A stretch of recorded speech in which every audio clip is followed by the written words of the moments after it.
Hello.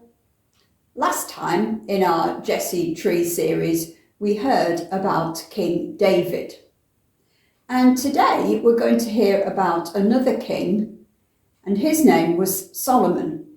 And Solomon was David's son, and he became king in Israel after David had died. When Solomon became king, he asked God for a gift. If you could ask God for a gift, I wonder what you'd ask for. Here are some ideas. Perhaps you'd ask for lots of money. Or maybe to do well in school and have lots of friends. Perhaps you'd like to see more of some of your family members. Or what about infinite wishes so you can always have anything that you want? Well, Solomon didn't ask for any of those kind of gifts. He didn't ask for a golden house. He didn't ask for a chariot. He didn't ask for lots of money. He did ask for wisdom, the ability to make good and wise and sensible decisions. And God was pleased with that, and so God granted Solomon the gift of wisdom. There's one really well-known story in the Bible which explains a bit more about Solomon's wisdom. Let's have a look at that story now. You may have heard this before. The wisdom of Solomon. It was a great day for the people of Israel when Solomon was made king. Trumpets blew and the people shouted. Solomon was a good king, at least to begin with. Remembering his father's words, he asked God to guide him.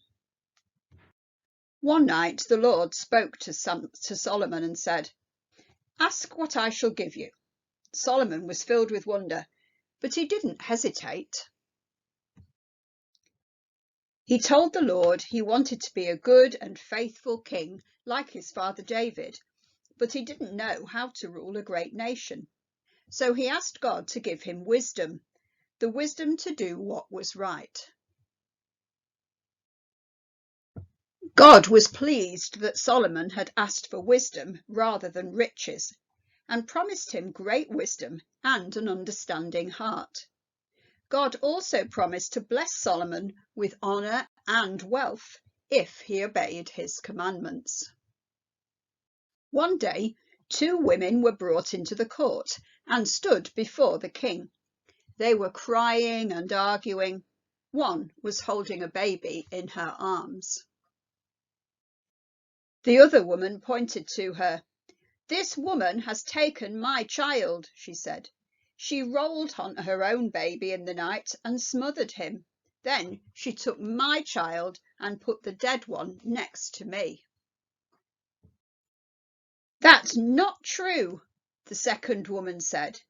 "This child is mine and the dead one is hers." "No, this child is mine," the first woman said to the king. King Solomon looked at both of them, and they stopped arguing. Everybody in the court was quiet, waiting to hear what Solomon would say. "Bring me a sword," he demanded. The women and all the people looked at him in surprise. Quickly, a soldier sprang forward, his sword drawn. Then the king said, "Cut the living child in two, and give half to one woman and half to the other." Then he watched the two mothers closely. The first woman shrugged. "That's fair enough," she said. "Then the child will be neither mine nor hers." But the other woman threw herself at the king's feet. "Oh, my lord king, do not kill the child. I'd rather you gave him to the other woman than kill him." So Solomon knew the answer. He said, "Give this woman the child." for the king knew that she was the real mother. She did not want her baby to be harmed at all. King Solomon was talked about in all the land because he was kind and just, wiser than any king before him, and all his people were happy.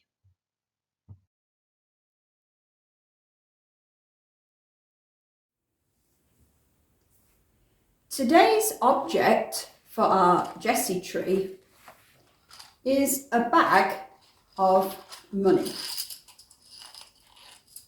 Lots and lots of money. And that's because King Solomon became a very rich, wealthy man. God was pleased that he'd asked for wisdom and not for anything material. But Solomon prospered and did well and was a very rich man. Wonder what you would do if you had loads of money. Let's have a think. How about a new games console? Maybe a holiday to Disneyland. I bet some of your parents would choose a new car. Or perhaps lots of new clothes. Solomon decided to use the money to build a temple for God. You might remember up till now, the people didn't have a permanent building to worship God. They'd been worshipping him in a tabernacle.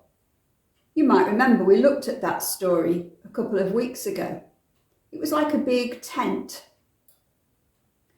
And David had wanted to build God a temple. But God said, no, it wasn't David's job to do that. That would be for his son. And so King Solomon would be the one who would build a magnificent temple in Jerusalem to worship God. We can see a picture in a moment. And Solomon would use the best materials that he could, the finest marble and gold, to make this temple for God. So Solomon did some great things with his money. Let's look at our Jessie tree again. Can you remember who all the objects represent? We started with the apple, Adam and Eve. Then we added the star to remind us of Abraham. Next, it was the knife. Can you remember that one? Isaac. Then the ladder. That was for Jacob. Next came the 10 Commandments that God gave to Moses. After that, we had the wheat. That reminded us of Ruth. Next came the lamp to remind us of Samuel. Last time we had the harp for David. And today we're adding the coins, the money, to remind us of King Solomon. Solomon was king for about 40 years. For half of this time, he was a really good king. He made great, wise decisions and he followed God. Everything went well. He built the temple. People were worshipping God. But sadly, about halfway through King Solomon's reign, things started to go wrong.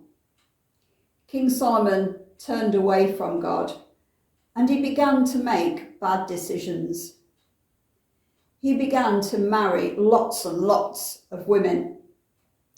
And he married them from many different countries because he wanted to be friendly with the countries. In fact, more than that, he wanted to make trade agreements.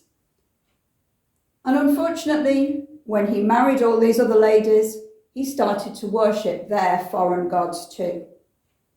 And so things began to go wrong for King Solomon. He spent up loads of his money and he'd begun not to worship God in the right way.